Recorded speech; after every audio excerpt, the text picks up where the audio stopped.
एक दिन दो बेहतरीन दोस्त सारा और ईमा ने पिकनिक पर जाने का फैसला किया। वो एक बड़ी टोकरी में मजेदार खाने पैक करके बहुत खुश थीं। टोकरी में सैंडविचेस, फल, जॉस और कुकीज होंगे भरी हुई थीं। दोनों बहुत परजोश थीं कि वो अपनी पिकनिक के लिए पार्क जाएंगी।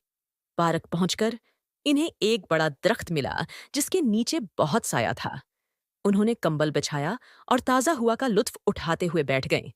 जैसे ही उन्होंने अपने मज़ेदार खाने खाए, वो हंसते हुए एक दूसरे को कहानियां सुनाती रहीं। खाने के बाद उन्होंने खेलने का फैसला किया। दोनों पार्क में दौड़ती रहीं, पतंग उड़ाई और सरख गेंद से कीच खेलने लगे। सूरज चमक रहा था, परिंदे गा रहे थे और हर चीज बेहतरीन लग रही थी। जब दिन खत्म होने लगा, सारा और एमा कंबल पर लेट गईं और आसमान की तरफ देखने लगें। ये बेहतरीन पखंक थी, सारा ने कहा। ईमा ने सिर हिलाकर मुस्कुराते हुए कहा कि वो भी बहुत खुश हैं। टोकरी अब खाली हो चुकी थी और दोनों दोस्तों के दिल खुशी से भरे हुए थे।